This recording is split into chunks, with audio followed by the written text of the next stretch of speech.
sanctification et salut. Il n'existe pas de salut en dehors de la sanctification.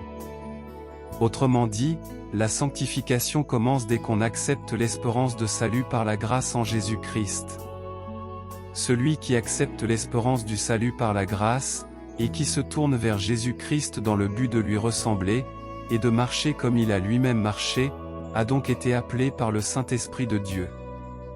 Il y a beaucoup de gens qui ont été appelés, mais il y en peu qui parviennent à la sanctification finale.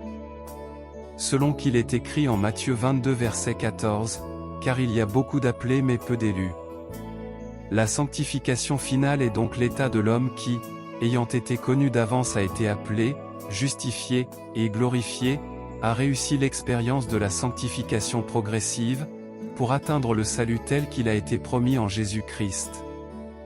La sanctification dans son sens général consiste à transformer de la nature humaine en nature divine, tel que cela a été avant la chute, dans le seul but de vivre l'héritage promis en Jésus-Christ. Beaucoup de gens se posent la question culminante de la permanence du salut. Est-ce qu'on peut sauver et ne pas l'être ensuite? Est-ce que le salut est quelque chose qu'on peut perdre? Peu importe la réponse que tu obtiens à cette question, sache que cela est vrai pour certaines personnes mais n'est pas vrai pour d'autres. Car ceux qu'il a connus d'avance, il les a aussi prédestinés à être semblables à l'image de son Fils, afin que son Fils fût le premier-né entre plusieurs frères. Et ceux qu'il a prédestinés, il les a aussi appelés, et ceux qu'il a appelés, il les a aussi justifiés, et ceux qu'il a justifiés, il les a aussi glorifiés.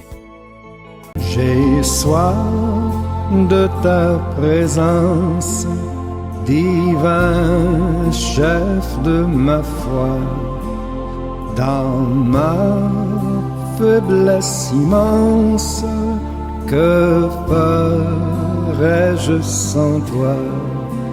Chaque jour à chaque heure, oh j'ai besoin de toi.